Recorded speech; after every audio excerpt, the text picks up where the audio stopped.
Magandang umaga po mga kababayan. Ngayong umaga, meron tayong sasabunutan.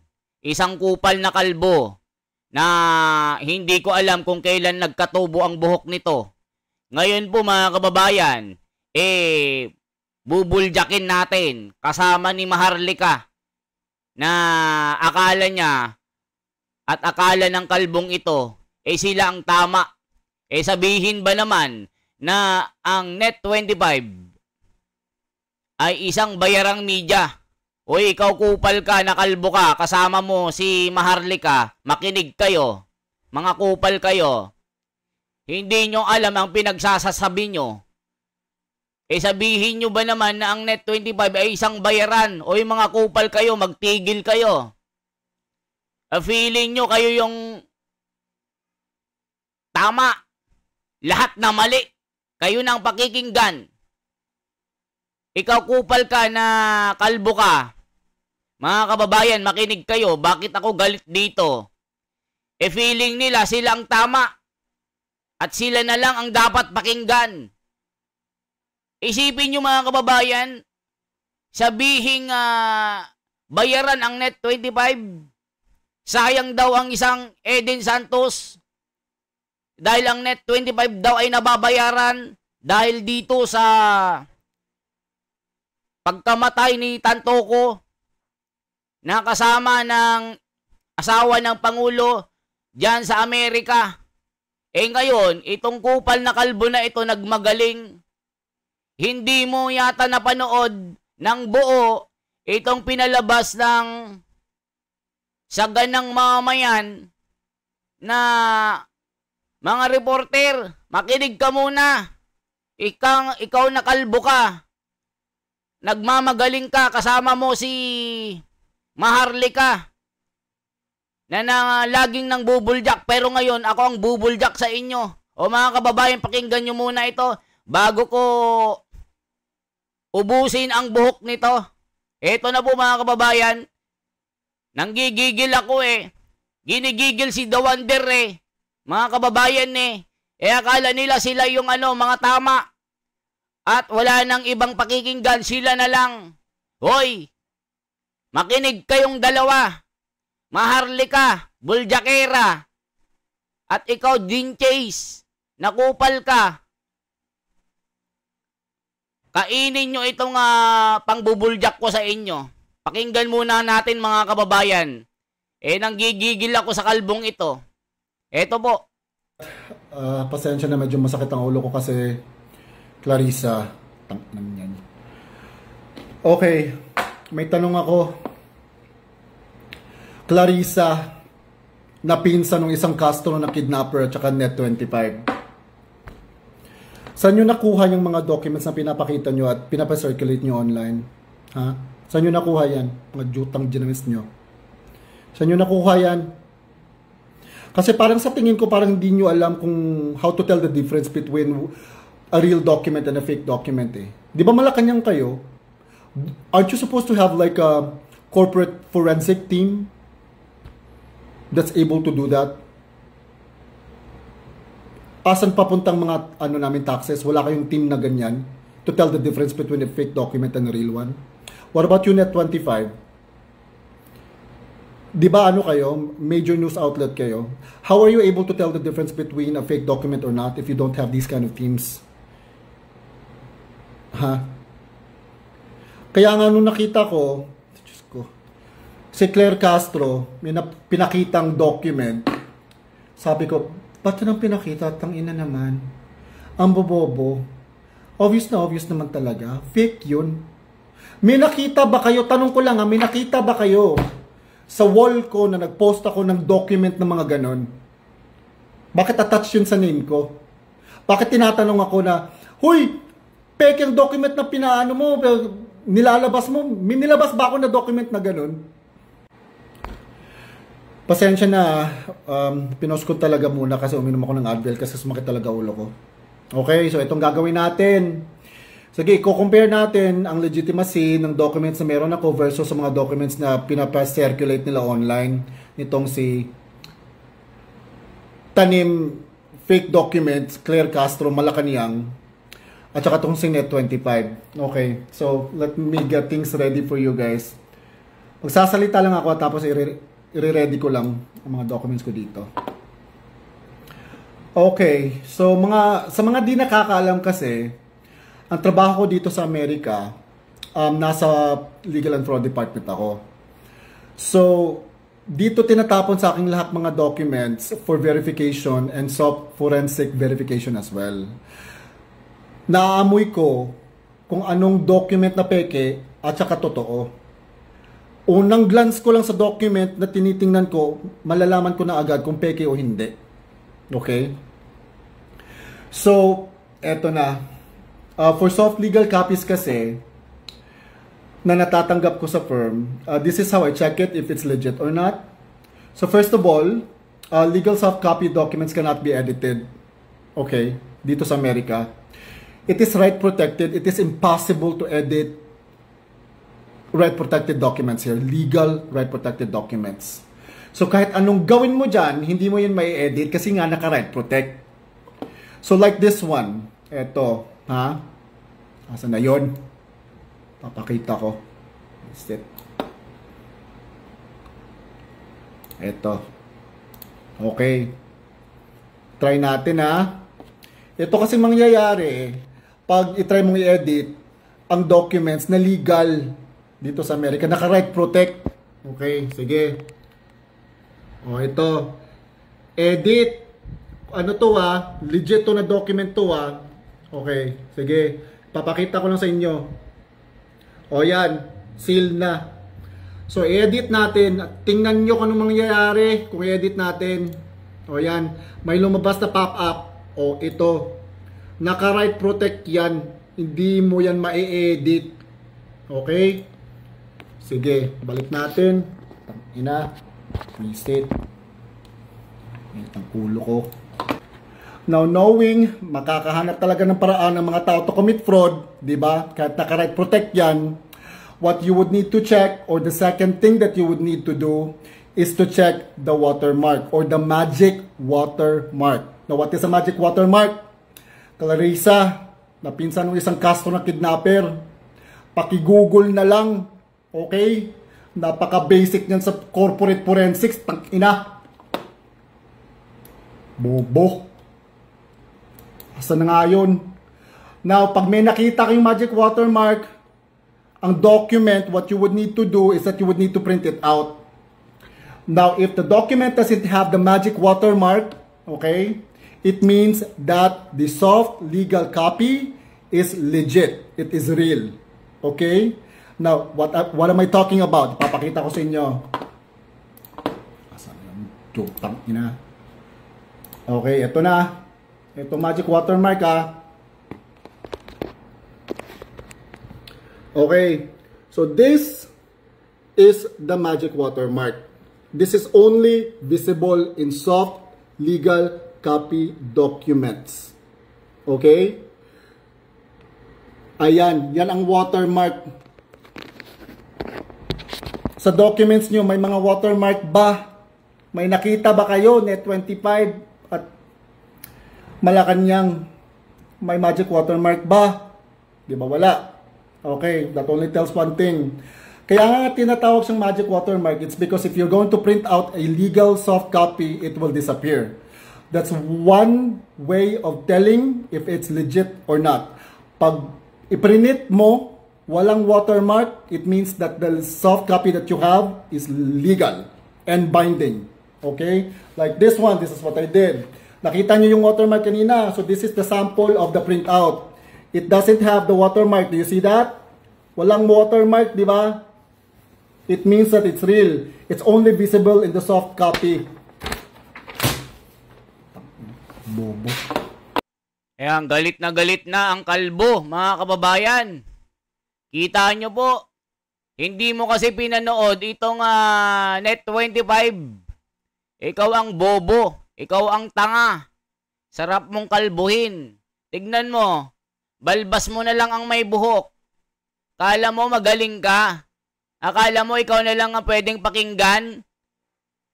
Nagmumura ka pa.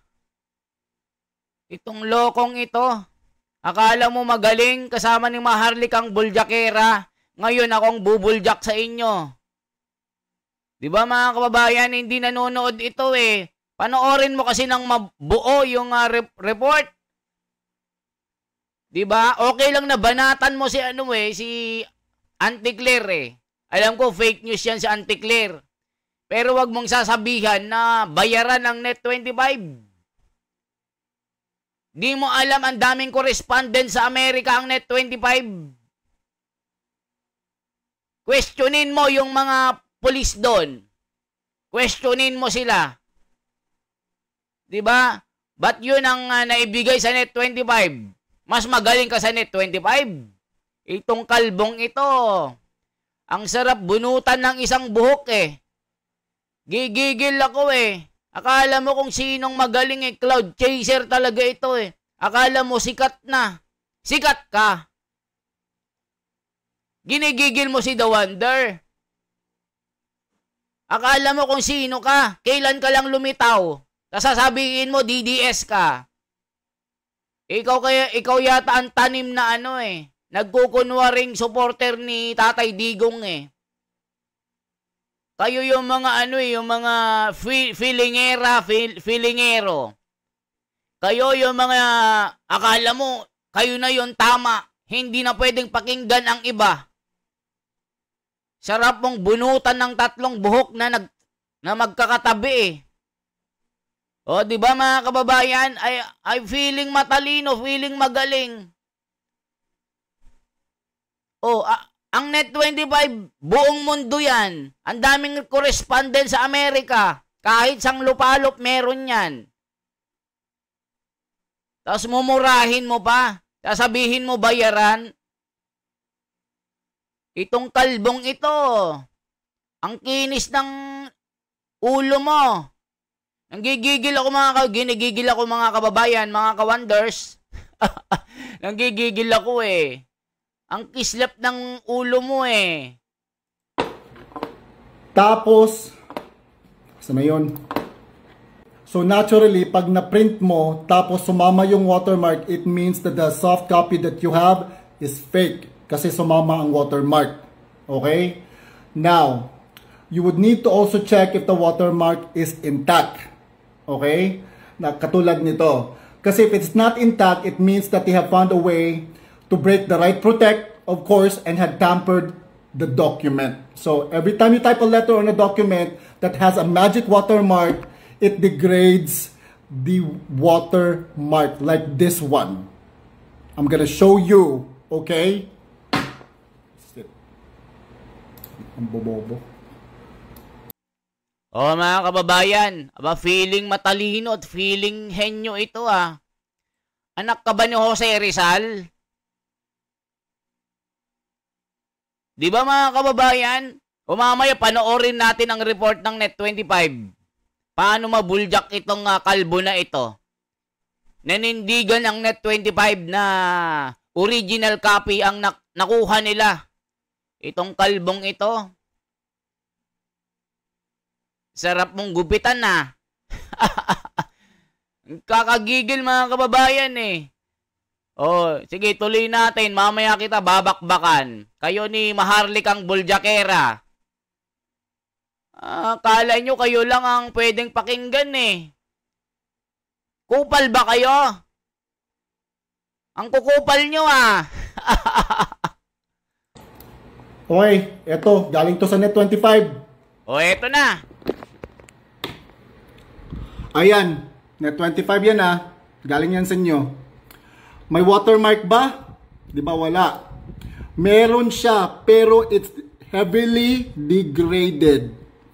It means that this has been tampered with. The right protect has been broken. At may iniba. Nakita nyo yan? That's the trail of the watermark na na-degrade. So nawala ng watermark. Okay? So, inedit yan. Ito ang tampered na document na pinost ng Net25. Kasi, heavily degraded ang watermark. Again, the watermark is heavily degraded. It means that the right protect has been broken and the document has been tampered with. Malinaw yan ah. Anong bobobo nyo? Aba, ang galing mo ah. Ano, ikaw yung tama? Ikaw yung magaling? Sarap mong sabunutan ah. Itong kalbong ito, akala mo kung sino to ah. Gigigil ako sa'yo ah. Hindi mo pinanood ng buo itong report ng Net25 ah. Kakagigil ka ah. So now, tell me, Net25, how did you get that document? Where did you get that document from? Better question would probably be, from whom did you get that document from? At magkano bayad nila sa inyo para i-post yan? Oh, tignan nyo mga kababayan. Sinasabi na bayaran daw ang Net25. Ngayon, ipapakita natin itong video ng Net25. Akala mo kung sino itong vlogger na ito ah. Hanapin nga natin ito. Itong Net25 mga kababayan. Akala mo kung sino ka. O mga kababayan ha, panoorin natin ito. With BDO Life, tuloy ang plano kahit anong mangyari. Check natin ito mga kababayan ha, para malaman nyo ang naninindigan na report ng Net25 na ito yung pinaka malupit na dokumento na galing dyan sa police report ng Amerika. Akala mo kung sino ito mga kababayan So, hanapin natin ha. Huwag kayong mawawala mga kababayan. Bubuljakin ko talaga itong kalbong ito. Nakakagigil Akala mo kung sino O eto na mga kababayan. Ngayon, kakain ka ng pulbos na may graba. Kakagigil mga kababayan akala mo kung sino O eto po mga kababayan na panoorin nyo po ito. Itong sinabi ng Net25. Ng Beverly Hills Police. Ito ang kopya ng kumakalat na report ng Beverly Hills Police Department kaugnay sa kaso ng pagkamatay ng negosyanteng si Paolo Tantoco sa isang hotel sa Beverly Hills noong Marso. Ito naman ang kopya ng record ng Beverly Hills Police Department na ibinigay mismo ng pulisya sa Net25 News na may petsang July 15. Kapansin-pansin ang pagkakaiba sa ibabang bahagi ng dalawang dokumento. Tignan nyo dito mga kababayan na detalyado. May date, may araw, may oras. May mga pangalan ng pulis. Saang address kinuha. Detalyado mga kababayan. Kayo na humusga sino ang peke dito.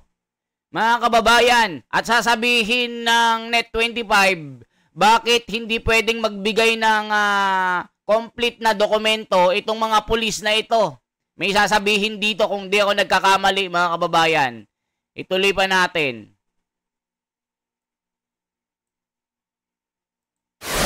Ito ang kopya ng kumakalat na report ng Beverly Hills Police Department kaugnay sa kaso ng pagkamatay ng negosyanteng si Paolo Tantoco sa isang hotel sa Beverly Hills noong Marso. Ito naman ang kopya ng record ng Beverly Hills Police Department na ibinigay mismo ng pulisya sa Net25 News na may petsang July 15. Kapansin-pansin ang pagkakaiba sa ibabang bahagi ng dalawang dokumento. Sa mga kumalat sa social media, binanggit sa incident report ang suspetsa na nasawi ang biktima sa drug overdose at ang mga nasumpungang paraphernalia na nakita sa lugar. Binanggit din ang sinasabing mga kasama ng biktima, kabilang si First Lady Lisa Araneta Marcos. Ang impormasyong ito, tinawag na fake news ng Malacanang. Ang sinasabing police report na naipost sa Facebook ay isang malaking kasinungalingan. Minabuti ng Net25 News sa pamamagitan ng mga correspondents na nasa Beverly Hills na alamin ang katotohanan sa dalawang report. Sa ipinadalang sagot ni Donna Kersey, Record Supervisor sa Beverly Hills Police Department, sinabi nitong hindi nila maaaring ibigay ang Death Investigation Report 25-11805 patungkol sa kaso ni Tantongco. O mga kababayan, narinig nyo po na sinabi ng hindi siya pwedeng magbigay ng kumpletong mga information sa pagkamatay ni Tantoko o Kalbo. Hindi ka nanood eh. Sarap mong bunutan ng 10 buhok ah. Ang kupal mo eh, hindi ka nanonood eh. O eto mga kababayan, panoorin nyo po.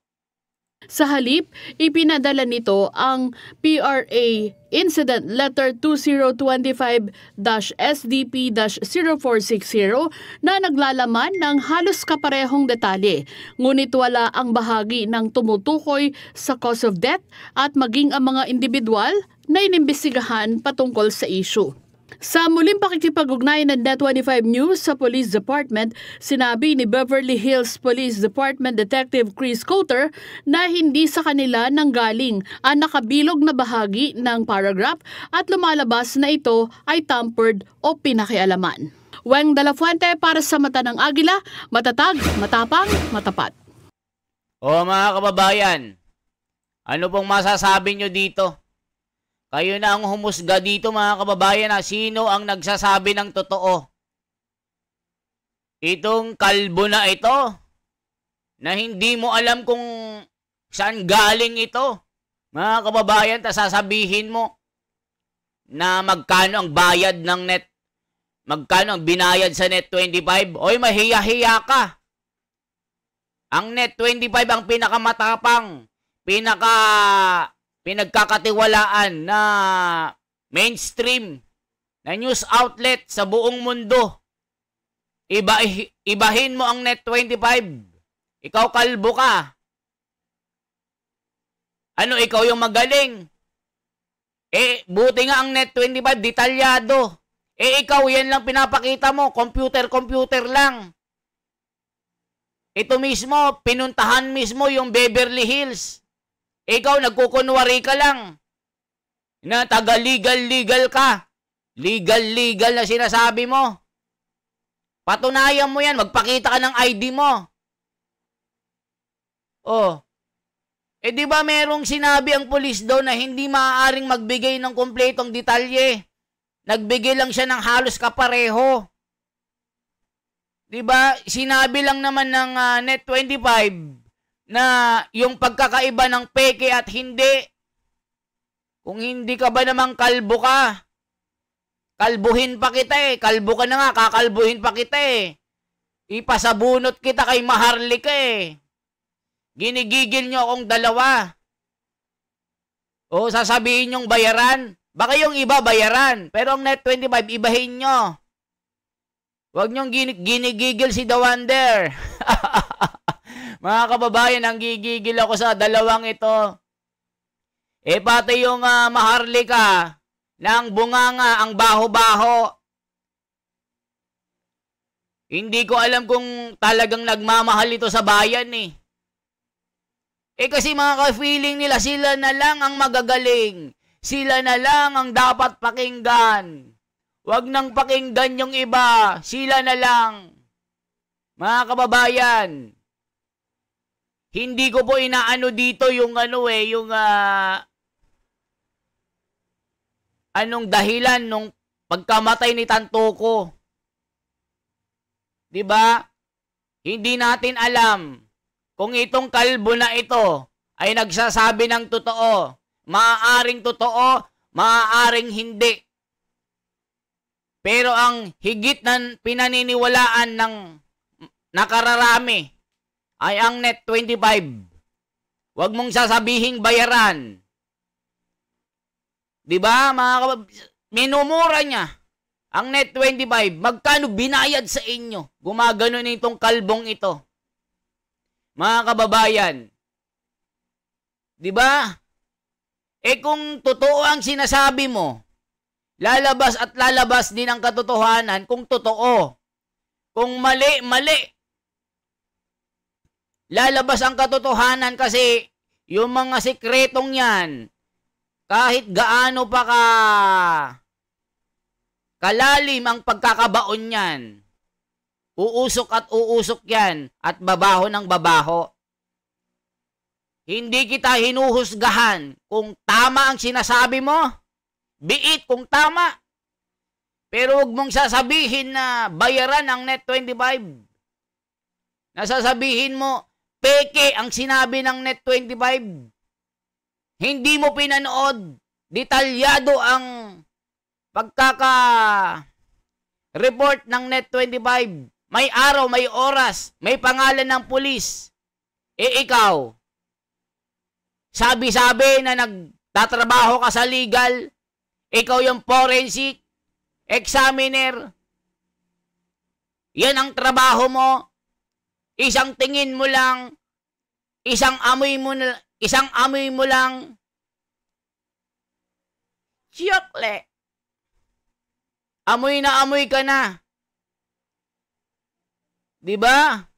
Amoy na amoy ko kung ang peke at hindi. O ikaw na magaling.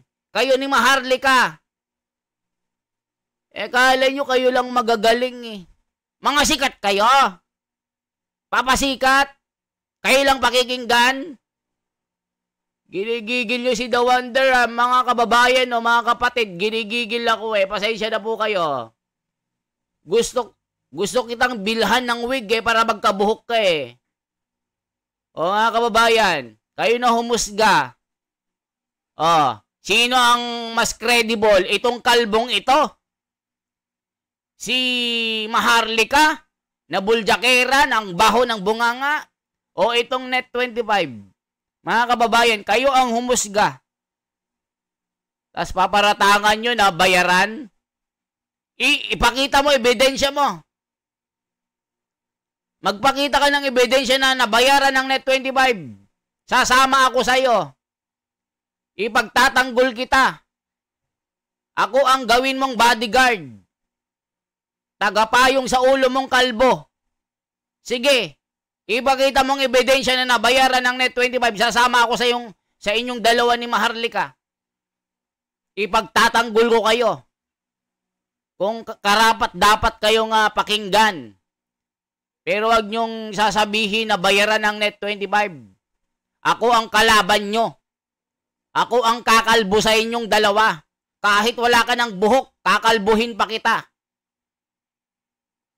Pagpalitin ko yung buhok nyo ni Maharlika. Gagawin kitang makapal ang buhok, si Maharlika magiging kalbo. Ginigigil kasi ako mga kababayan eh. Hindi ko maamin na minura nila ang Net25 at sabihing bayaran. Masisisi nyo ba ako mga kababayan? Syempre pagtatanggol ko ang Net25. Kasi sa puso ko, sa damdamin ko, masakit ang loob ko na sabihan nyo ang Net25. Nakita nyo naman. Nagtatanggol yan. Pag mali, mali ka. Pag tama, tama ka. Kakampihan ka. Pero wag mong sabihin na bayaran. Magkano binayad. Diba mga kababayan? Hindi ko binabas ang dalawang ito. Mga kababayan. Pero yung sabihin nila ang Net25 na bayaran, dyan tayo mag-away-away. Pare-pareho tayo ng pinaniniwalaan. Ayaw ko na ginagago ang mga Pilipino. Ayaw ko na nagsisinungaling sa mga Pilipino. 'Di ba? Ayaw ko na nadadaya ang mga kababayan natin. Pati ba naman Net25 siraan nyo? Sinisira nyo ang credibility ng Net25? Sasabihin nyong bayaran ito? Hindi pwede yan. Kayo ang mapapasama dyan.